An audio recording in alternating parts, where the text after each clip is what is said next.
इस एजुकेशन को, जो आप नस्लें बदलने तक की ताकत आपके अंदर है, वो आज मैं यहाँ देख रहा हूँ।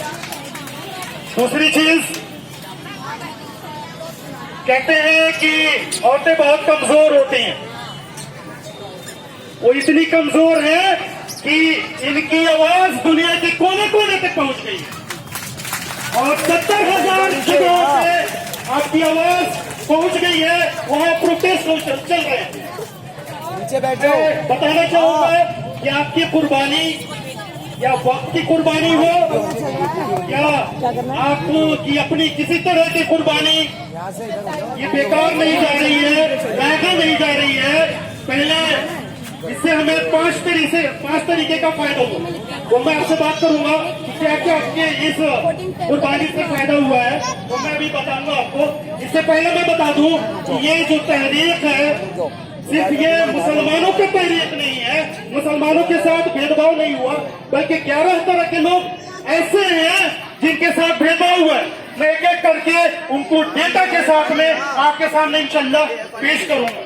उससे पहले मैं बता दूं कि जो 5 तरीके का फायदा हुआ है, वो क्या फायदा हुआ है। नहीं, तो मेरा बोलना बेकार है, सारे तो बोलूं या नहीं बोलूं। मैं जामिया से आया हूँ और शाहीन बाग से मैं रेगुलर और जामिया में रेगुलर पढ़ रहा हूँ और यहाँ लास्ट में एक रास्ते में जाफराबाद था।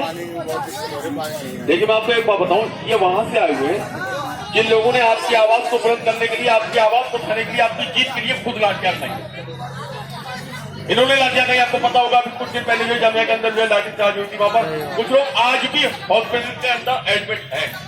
तो ये अपने लिए नहीं लड़ाई, ये लड़ाई इनकी खुद की नहीं है कि आपकी आवाज आपकी आवाज जो है आप दिखाने के लिए तो आप लोग गुजारिश किए, मैंने कल भी बताया था कि कोई भी मेहमान हमारे यहाँ आता है तो हमें सबूत देना है कि करदमपुरी की मेजबानी बहुत अच्छी होती है। यहाँ से जाकर कुछ जाकर कहें कि यहाँ पर करदमपुरी गया था, वहाँ के लोग बहुत अच्छे हैं, वहाँ के लोग बहुत प्यार देते हैं, बहुत इस चीज को ध्यान रखिएगा भाई। तो कुछ लोग, मैं भी बताऊंगा कि 5 जो चीजें फायदा हुए हैं आपसे, आपकी तारीफ से और आपकी मेहनत से, इसके बारे में बात करूंगा। इससे पहले मैं बता दूं कि एक ढोंगी यानी छत्तीसगढ़ के उत्तराखंड के जंगलों से एक आया हुआ ढोंगी, जैसे यूपी में वो बोलता है कि भाई घर की औरतों को बाहर भेज देते हैं, अपने रजाई में रहते हैं। मैं उस जानवर को और उस बदतमीज को बताना चाहता हूँ, ये औरतें नहीं है, ये हमारी बहनें हैं। और बहनें जब यहाँ रोड पे हैं तो हम बाहर नहीं है, इनके साथ हैं। और ये ऐसी बहनें हैं कि अगर बेटी है तो रहमत है, बहन है तो बरकत है, वाइफ है तो नेमत है, अगर माँ है तो जन्नत है। और ऐसी शख्सियत यहाँ खुद बैठी है। मैं उसको तमीज सिखाना चाहता हूँ। I teach you how to talk, you don't know how to talk, you have to learn first how to talk. तो आप इतनी बड़ी शख्सियत है, आप यहाँ बैठे हो और आपके तहरीक से, आपकी कुर्बानी से जो फायदा हुए हैं, 5 फायदे हुए हैं, इंशाल्लाह मैं एक एक करके पहले बताऊंगा। इसके बाद में बताऊंगा कि सिर्फ मुसलमानों का यह तहरीक नहीं है, मुसलमानों के साथ ही भेदभाव नहीं हुआ, बल्कि 11 तरह के ऐसे लोग हैं जिनके साथ भेदभाव हुआ है। पहला जो आपके तहरीक से फायदा हुआ है, पहला है कि जो मुस्लिम कौम, सोती हुई कौम थी, उसको आपने जगा दिया। ये आपकी मेहनत का बरकत है, आपकी मेहनत है। दूसरा जो फायदा हुआ है, ये फिरका परस्ती, जानते हो ना, शिया सुन्नी देवबंद बरेली, ये फिरका परस्ती भी आपने खत्म कर दिया है। ये भी आपकी मेहनत का बरकत है। तीसरी चीज बताऊं, आजादी से पहले एक तहरीक चला था, आंदोलन चला था, वो था कि आजादी की तहरीक। यानी वहां कोई मुसलमान नहीं था, कोई हिंदू नहीं था, वहां सब कोई क्या थे, भारतीय थे। उनका मकसद एक ही था कि अंग्रेजों को बाहर भगाओ। और आपकी मेहनत से दोबारा हम एक बार भारतीय बन गए हैं। ये आपकी मेहनत है, सिर्फ मुसलमान नहीं है, इसमें हिंदू है, सिख है, ईसाई है, सारे कौम के लोग हैं, हम भारतीय हो गए। ये आपकी मेहनत की बरकत है। 3 बड़ी मेहनत, 3 बड़ी कुर्बानी आपने दी है। कुर्बानी जो दी है उसकी 3 चीजें मैंने बताई, 2 चीजें मैंने अभी और बताना है। चौथी जो चीज है, लोग बोलते हैं कि औरतों को बोलने का हक नहीं है, निकाब में औरतें घर में रहती हैं, वो बोल नहीं सकती। तो मैं बताना चाहूंगा ऐसे लोगों को, वो आकर देखें यहाँ पे, इनके सवालात के जवाब मीडिया के पास नहीं है, इनके सवालात के जवाब गवर्नमेंट के पास नहीं है। ये आपकी मेहनत की बरकत है, ये आपकी मेहनत से हुआ है, आपके कुर्बानी से हुआ है। आपकी कुर्बानी बेकार नहीं जा रही। आपके सवालात, जो हमारी बहनें बैठी हैं, इनके सवालात के जवाब गवर्नमेंट के पास नहीं है। वो इसलिए नहीं है कि भाग रही है गवर्नमेंट, वो बच रही है आपके सवालों से। अगर जवाब होते तो आती हमारे पास बात करती, आपकी मांग को पूरा करती। और 5वीं जो चीज है, आप याद रखिएगा, 5वीं जो चीज है,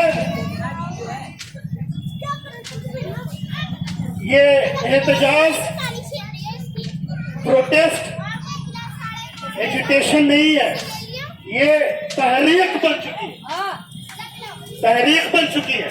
और तहरीक का मतलब होता है तख्ता पलट। तहरीक का मतलब होता है तख्ता पलट। या तो आजादी की तहरीक हो, या जेपी तहरीक हो, ये या संविधान बचाने की अभी की जो तहरीक है, इसका सीधा मतलब है तख्ता पलट।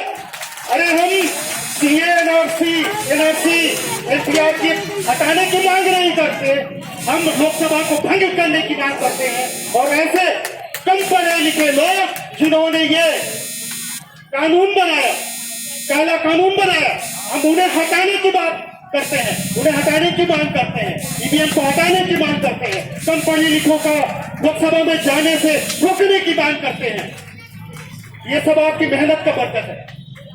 और अभी आप अपने आप को कमजोर नहीं समझे, आपने बहुत बड़ी कुर्बानी दी है और आपकी सारी कुर्बानियों का नतीजा।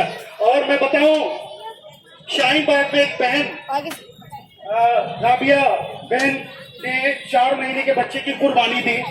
और एक पार्क स्ट्रीट कोलकाता, सुन लीजिए सिस्टर सुन लीजिए, नहीं तो बाकी लोग को डिस्टर्ब हो, कोई बात नहीं। और जो मैं भी डेटा लेकर आपके पास आया हूँ, इंशाल्लाह सबको पता होना चाहिए कि कल को मीडिया अगर पूछे तो आप जवाब दो कि ये मुसलमानों की तहरीक नहीं है, ये संविधान बचाने की तहरीक है। और मुसलमानों के साथ भेदभाव नहीं हुआ है, बल्कि ये 11 तरह के लोगों के साथ भेदभाव हुआ है। मैं बीच में बोल रहा था कि समीदा खातून नाम की हमारी एक बहन, जिनका इंतकाल हो गया था और उन्होंने कुर्बानी दी है, तो इंशाल्लाह हमारी कुर्बानी बेकार नहीं जाएगी। और बहुत ऐसे लोग जिन्होंने कुर्बानी दी है, दे रहे हैं, तो कुर्बानी बेकार नहीं जाएगी। और जामिया में जो बच्चे लाठी खा रहे हैं, गोलियां खा रहे हैं, बंदूक की नोक पे लोग डराने की कोशिश कर रहे हैं, वो बेकार नहीं जाएंगे। 5 चीजें आपको बता दी थी मैंने। और 6ठी चीज बताना चाहूंगा कि आपकी इस कुर्बानी से जो डर नाम की चीज थी वो खत्म हो गई है, पूरे तरीके से खत्म हो गई। जितना डराओगे हम उतने जोर से आगे आएंगे, आ रहे हैं। और 70,000 जगह पे प्रोटेस्ट चल रहा है। आप बड़े ध्यान से मेरी बात सुनिए। मैंने बोला था 11 तरह के लोग जिनके साथ भेदभाव हुआ है। आंटी सुन लीजिए, ना तो पहला जो है, आप उंगलियों को गिन लिए 11 तरह के लोग जिनके साथ भेदभाव हुआ है। मैं ज्यादा बात नहीं करूंगा, सिर्फ यही बात करूंगा इंशाल्लाह, और बाकी फिर आपसे रुकता। तो पहला जो है, इंडिया का लिटरेसी रेट, पढ़े लिखों की तादाद है 74%, 74%, यानी पढ़े लिखे लोग नहीं है वो है 26%। कितने हैं? 26% लोग ऐसे हैं जो पढ़े लिखे लोग नहीं है। उनकी आबादी है 34 करोड़। कितनी है? 34 करोड़ लोग ऐसे हैं जो पढ़े लिखे लोग नहीं है। उनके पास क्या पेपर होंगे? वो अपना नाम बताते हैं जुब्बन, कभी नाम बताते हैं इतवारी, कभी नाम बताते हैं बुधन। अरे भाई, अपना नाम भी तो सही नहीं बता पाते, तो उनके पास क्या पेपर मिलेंगे? नहीं मिलेंगे। उनकी आबादी है 34 करोड़। दूसरी जो आबादी है वो है अनस्किल्ड लेबर, यानी दिहाड़ी वाले मजदूर। दिहाड़ी वाले मजदूर आप समझ रहे हो ना, बेचारे कभी यहाँ काम कर लेते हैं, कभी कहीं कर लेते हैं। तो उनकी आबादी है 31 करोड़। कितने? 31 करोड़। उनके बेचारे घर भी नहीं होते, वो पेपर कहां से दिखाएंगे? उन्हें तो ये भी पता नहीं होता डॉक्यूमेंट क्या चीज होती है। उन्हें तो अपना नाम और अब पैसे जो उनको मिलते हैं, बस उनसे पता है कि भाई इस पैसों से ये चीज आ सकती है, ये चीज आ सकती है, बस इतना ही पता है। वो क्या पेपर दिखाएंगे? मोदी जी उलझाना बंद करिए, आप उलझाइए मत। देश बहुत बड़ा है, 133 करोड़ की आबादी है देश में। तो उनकी आबादी कितनी है जो अनस्किल्ड लेबर है? 31 करोड़। आपके पास ये डेटा पता होना चाहिए। पहला मैंने बताया था कि जो पढ़े लिखे लोग नहीं है वो 34 करोड़ है। दूसरा मैंने बताया है कि जो दिहाड़ी वाले मजदूर हैं वो है 31 करोड़। याद रहेगा सबको? ये गूगल में आप देख सकते हो, ये हमारा डेटा नहीं है। आप गूगल में सर्च करिए, उसमें इंफॉर्मेशन मिलेगी। उसके बाद में तीसरा तरह के जो लोग हैं जिनके पास अपनी जमीन नहीं है, लैंडलेस बोलते हैं, वो है 50 करोड़। कितने हैं? 50 करोड़ लोग ऐसे हैं जिनके पास अपनी जगह नहीं है। और 18 लाख ऐसे लोग हैं जिनके पास अपना घर नहीं, अपना मकान नहीं है।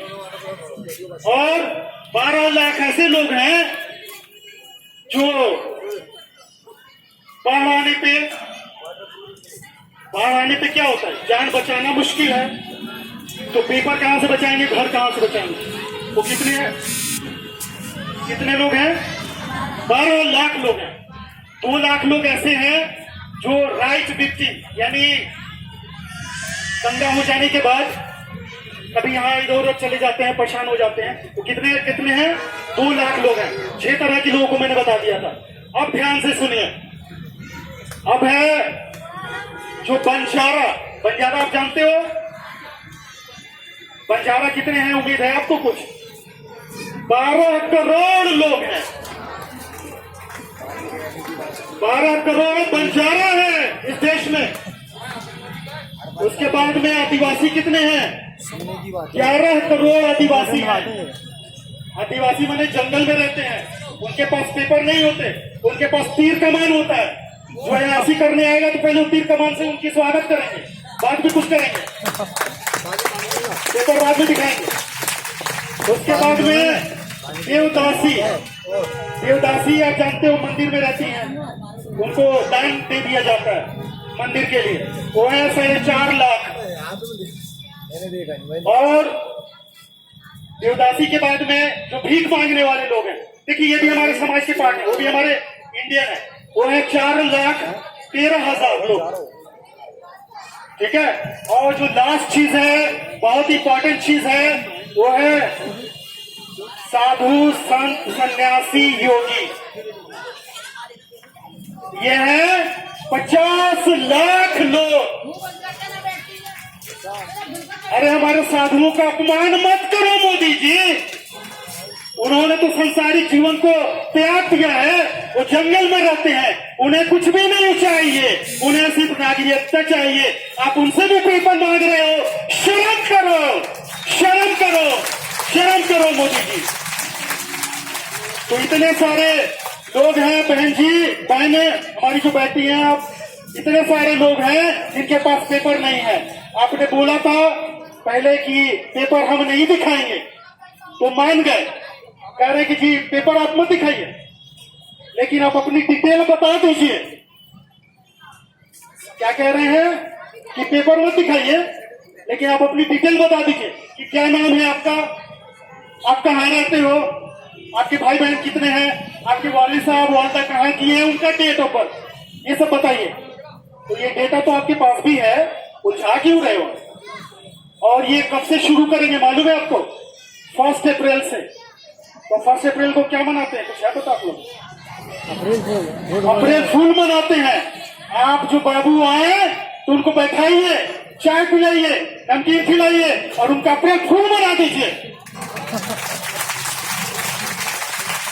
डिटेल भी हम नहीं बताएंगे, डिटेल क्यों बताएंगे?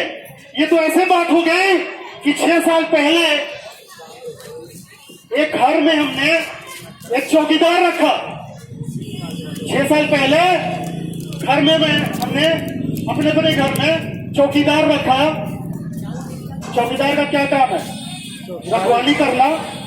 तो 6 साल गुजरने के बाद में क्या कह रहा है चौकीदार कि भैया अब तुम प्रूफ करो कि घर के मालिक हो क्या। चौकीदार क्या कह रहा है कि अब तुम प्रूफ करो घर के मालिक हो क्या, पेपर दिखाओ। तो चौकीदार चोर तो है ही, गद्दार भी है। क्या करना चाहिए? जूते मार के निकालना चाहिए इस चौकीदार को। और मैं बता दूं, गवर्नमेंट भी हमारी है, पार्लियामेंट हाउस भी हमारा है, पार्लियामेंट हाउस की कुर्सियां हमारी है, मालिक हम हैं, गवर्नमेंट तुम नहीं हो, तुम हमारे नौकर हो। और ये बताने के लिए हम रोड पे आ गए हैं कि तुम नियम बनाओ, कैसा भी काला कानून बनाते हो हम इम्प्लीमेंट नहीं करेंगे, हम नहीं मानते हैं उस काला कानून को। अब 1 तारीख से जो एमपीआर शुरू करोगे तो हम नहीं मानते हैं, वो पीस ऑफ पेपर है, आपका अप्रैल फुल बनाएंगे। अब जाइए, घर पे रहिए, बैठिए, ठीक है? ये करेंगे इंशाल्लाह, और सारे करेंगे, क्योंकि डिटेल सब है आपके पास। भाई डिटेल क्यों मांग रहे हो? कोई मतलब ही नहीं बनता। तो ये सारे डेटा जो मैंने आपको बताया है, ये डेटा आपके पास होने चाहिए।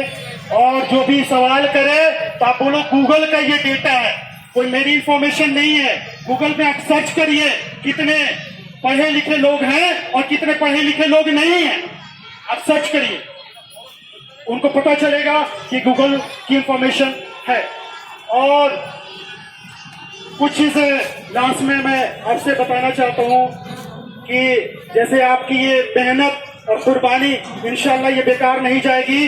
और ये कुर्बानी नहीं, मतलब बहुत बड़े तहरीक के में हो गया, ये बहुत बड़ा तहरीक आपने चलाया है। और तहरीक का मतलब होता है सीधा तख्ता पलट, याद रखो आप। और इंशाल्लाह ये होकर रहेगा। और दलित भाई भी हमारे साथ हैं। आपको मैं बता दूं मोदी जी, अगर आप सोच रहे हो कि 303 एमपी आपके पास है, आप मेजॉरिटी